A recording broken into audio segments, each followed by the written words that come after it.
I attempted to whip up a homemade pasta dish with a creamy sauce, hoping to treat everyone to a delightful meal. Please savor it while it's still warm, I urged as I served the plates. However, as the dish reached the table, an unpleasant odor wafted from it, immediately dampening my enthusiasm. Hesitant, I paused before taking the bite. Aren't you going to eat it? Don't you like my cooking? Holly's accusatory tone caught me off guard, her eyes fixed on me as if daring me to criticize. Caught in her unexpected scrutiny, I felt the pressure mounting, but rather than confront her, I discreetly switched my plate with my son Aiden's, hoping to spare him from whatever foul concoction lay before us. As Aiden eagerly dug in, my heart raced with apprehension. Yet to my horror, he soon began to foam at the mouth and collapsed, sending panic rippling through the room. As Holly feigned confusion, I saw through her facade. Anger simmered within me at her malicious intent. Determined to retaliate, I silently vowed to expose her deceit. My name is Susan, and at 62, life had settled into a quiet routine with my husband after Aiden's marriage. But when Aiden confided in me about his wife's cooking, I initially brushed it off, chastising him for his ingratitude. Yet his unusual reluctance to eat piqued my curiosity, so I extended an invitation for dinner, hoping to bridge the gap with Holly and foster a harmonious relationship. Little did I anticipate the audacity of Holly's actions. When they joined us for dinner, the evening unfolded without incident, leaving me to ponder the unsettling events that had transpired. I hope it suits your taste, Holly, I ventured as she sampled the dish I had prepared. It's delicious, she replied, her expression lighting up with satisfaction. Grateful for her approval, I couldn't help but feel a sense of pride at her compliment. I'm glad, thank you, I responded with a smile. Holly continued, expressing her admiration for Aiden's fond memories of my cooking. Her words made me blush with embarrassment and pride all at once. And I'd also made a dish for you as a gift, Holly announced, placing a large container in the center of the dining table. Curiosity piqued, I inquired about the contents. Holly, what on earth did you make for us? It's a French dish called quiche, don't you know it? She replied confidently, opening the container to reveal its contents. However, what greeted us was far from appetizing. The burnt surface and the gooey, undercooked interior emitted a foul odor that made me involuntarily grimace. You just mix the dough and bake it so it's easy to make, Holly explained, seemingly unfazed by our reactions. Despite my reservations, I timidly picked up my chopsticks to give it a try. But the undercooked dough made me hesitate, and even my husband refrained from taking a bite. Seeing our reluctance, Holly's insistence wavered. Mother-in-law, aren't you eating it? She questioned, her tone strained. I'm sorry, but I feel like it's a bit undercooked. Can we go ahead and reheat it? I suggested gently, hoping to avoid any offense. Holly's reaction was palpable as she frowned at my critique. Never mind, she muttered, slamming the container onto the table with a hint of frustration. I didn't think I'd be treated like this just for bringing a dish. Do you think you can do anything just because you're good at cooking? Holly's frustration simmered as she confronted me. Holly, calm down before you complain to Mom. Don't you think you should try it yourself? I interjected, trying to diffuse the tension. It's easy to make, so I don't need to taste it, Holly retorted, her tone defensive. But why aren't you eating it either? How can you serve food to people without tasting it yourself? Just try it, I urged, realizing my unintentional rudeness. Attempting to mediate, I sought to calm their escalating argument, but Holly remained indignant, her laughter edged with bitterness. Aiden, sensing the tension, apologized and followed her out of the room, leaving me feeling overwhelmed in the silence that followed. At this rate, she'll think I'm giving her a hard time, I lamented to my husband, contemplating the leftover container before us. I'm not cocky about being a good cook, I'm just average, I confess, my concern growing about finding a peaceful resolution. We debated whether to intervene further, ultimately deciding to maintain a distance and let them manage their household affairs. Yet despite our efforts to stay out of it, Holly's visits to our house increased inexplicably. Mother-in-law, will you please make lunch and put dinner for Aiden in a container to take home? Holly's sudden request caught me off guard, her presence unaccompanied by Aiden. Surprised by her abrupt visit, I found myself faced with empty containers, tasked with catering to her demands once again. I approached Holly, sensing a shift in her behavior. Is everything all right? Aiden seems to prefer your cooking, so I thought I'd ask you to make our meals from now on, she stated matter-of-factly. That's a problem, Holly. Why don't we cook together? I suggested, hoping to foster a sense of camaraderie. But her response was swift and dismissive. No, you're just going to make that disgusted face again. You're just giving me a hard time. Her words left me speechless, the divide between us growing wider with each passing moment. Despite my attempts to explain, she seemed resolute in her belief that I was a terrible mother-in-law. Though cooking wasn't a burden, the thought of preparing meals daily for a daughter-in-law who harbored such animosity was daunting. I considered offering to teach her some simple dishes, but she adamantly refused. You're good at cooking, so just make it for us. And please take care of tomorrow's meal too, she demanded, her tone increasingly brazen.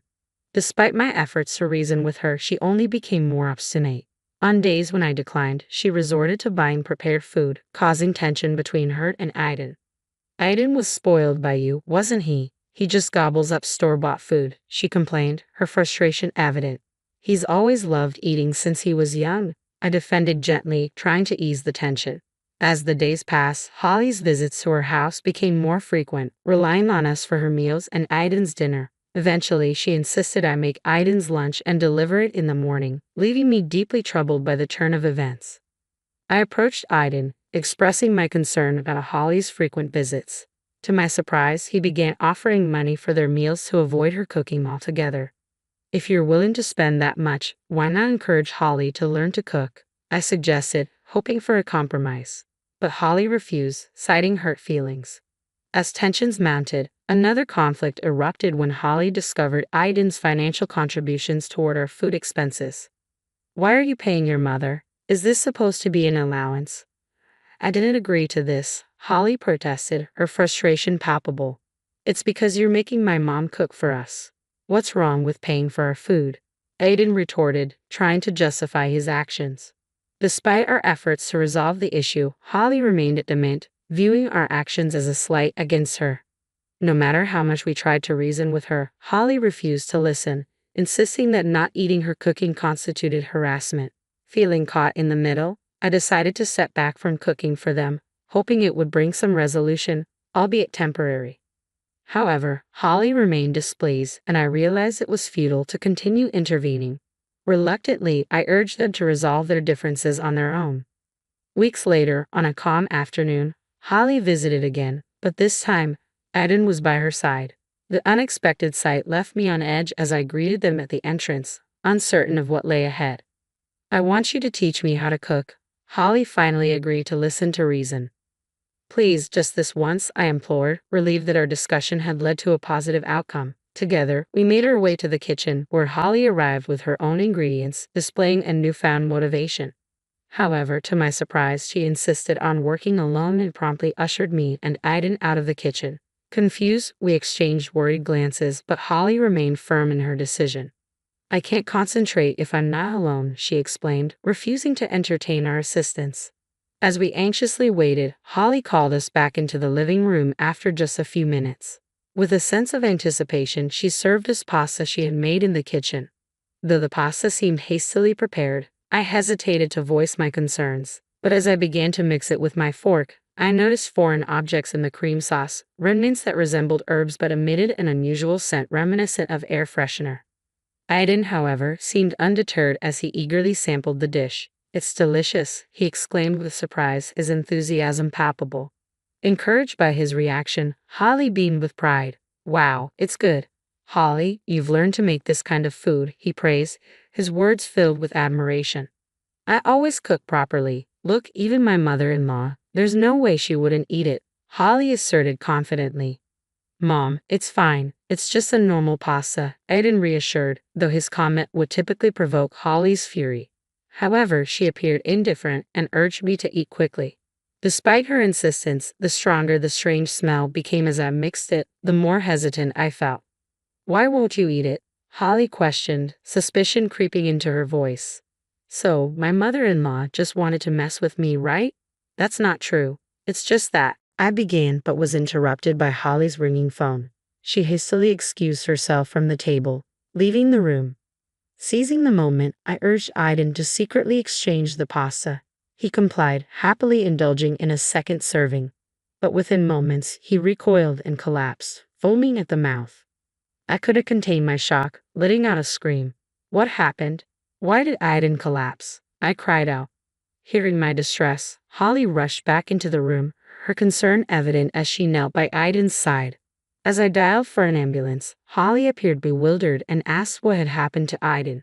Once Aiden was rushed to the hospital and had his stomach pumped, my husband and I arrived, relieved to see him lying on the hospital bed. But before we could express our concern, Holly questioned Aiden about the incident, echoing her earlier confusion when he collapsed. Hey, why did Aiden collapse? How come? She demanded, her agitation palpable. Ollie, please calm down, my husband interjected, attempting to diffuse the tension. But Holly's accusatory tone persisted. It should have been you. Did you force Aiden to eat it? What on earth are you talking about, Holly? What did you do? I pressed, bewildered by her accusations. Holly's response was shocking. You insulted my cooking, so I thought I'd get back at you, she admitted, her tone laced with bitterness. Get back at me, I exclaimed, incredulous. It's also my mother-in-law's fault that Aiden won't eat my cooking. Aiden has always been on her side. Though neither Aiden nor I intended to hurt her feelings, Holly remained steadfast in her accusations. That's why I thought everything would be peaceful if my mother-in-law wasn't around, she continued, unapologetic. It became evident that Holly had indeed tampered with the pasta she served me, as the white residue turned out to be detergent. Thankfully, no serious harm was done, but the situation could have been far worse. Though Aiden should have noticed the strong smell, I couldn't ignore Holly's reckless actions. If you're saying it would be better if I wasn't around, then all you needed to do was try harder at cooking, I retorted, exasperated by her lack of remorse. But if he were still alive, Aiden would always be on your side, wouldn't he? Holly countered, her unapologetic and unreflective attitude leaving me at a loss for words. Disappointed, I let out a heavy sigh, my shoulders slumping in defeat. Beside me, my husband shook his head in quiet dismay, realizing the extent of Holly's misguided actions. That's enough, Holly, I said firmly, attempting to rein in her childish rebuttal. I'd like to have a talk with your parents as well. Why? She protested, her confusion evident. Because talking to you won't get us anywhere, I explained, resolved to involve her parents in the discussion. After Aiden's safe recovery and discharge from the hospital, we convened a meeting with Holly's parents. Though Holly was initially resistant, I persisted, arranging the gathering and initiating the conversation. I deeply apologize for the tremendous trouble our daughter has caused you, Holly's mother, Kate, expressed remorsefully upon our meeting. Oh no, it's something my mother needs to apologize for, Holly interjected defensively. Kate's stern glare silenced her, prompting Holly to bow her head in contrition. Throughout the discussion, Kate's strict demeanor raised questions about Holly's behavior. We'll cover the medical expenses, and if there's anything else she can do to make amends, please let us know, Holly's father offered, attempting to rectify the situation. But Holly refused to relent. Stop it. I'm not paying any money, she protested defiantly. Turning to her, I asked the question that had been weighing on my mind. Holly, can you tell me why you did such a thing? At the hospital, I confronted Holly about her accusations. It's because Aiden only ever takes your side, she insisted, continuing to blame me for mocking her cooking and for the circumstances that led me to take over cooking duties. Unable to bear her attitude any longer, I revealed a certain photograph to Kate, her mother. What is this? Kate asked, visibly shaken as she examined the dish Holly had brought to our house, claiming it was a quiche. You served such a terrible thing to someone else, Kate scolded Holly harshly, her disappointment evident.